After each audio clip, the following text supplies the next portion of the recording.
Кылмыш жасаган, бирок сыноо шарттарында эркиндигинен ажырабаган адамдарга карата социалдык укуктук контролдоо жана коомго аралашуусуна жардам берүү башка өлкөлөрдөй эле Кыргызстанда да колго алынган. Былтыртан бери айыпталуучуга, атүгүл шарттуу түрдө мөөнөтүнөн мурда бошотулган адамга пробация пайдаланыла башталган. Соттолгон 22 жаштагы бул жаран учурда пробация органдарынын көмөгү менен Бишкектеги урология борборунда бир жумадан бери санитар болуп иштеп жатат.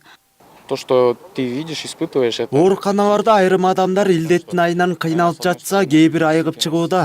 Мындан улам өз өмүрүн тобокелге салып иштеп жаткан медицина кызматкерлеринин ишин жеңилдетүүгө салымымды кошууну чечтим. Мен абакта болгондо көп нерсени түшүнүп, жашоону башкача көз карашта кароону үйрөндүм. Бул жакта ыктыярчы катары жүргөндөн бери дарыгердик кесипти окубаганыма өкүндүм. Ооруканада иш көп, дарыгерлерге колдон келген жардамыбызды берип жатабыз. У меня есть какой-то толк этим людям.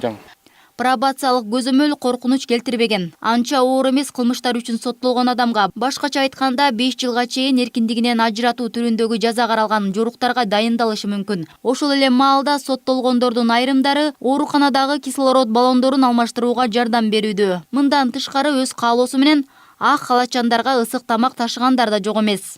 Ушу орган пробация менен сүйлөшүп, анан биз ушундай сунуш кылганбыз. Биз ушу медперсоналга, врачтарга биз тамак күнүнө 150 порцияга чейин беребиз деп.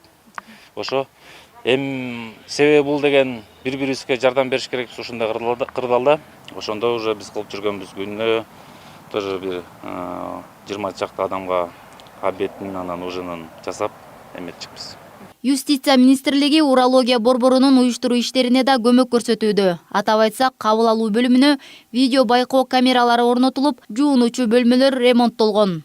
Саламаттык сактоо министрлигинин кызматкерлери катары эле, ошол врачтар катары эле 14 күн кызыл зонада иштеп, 7 күн обсервацияда жатышат.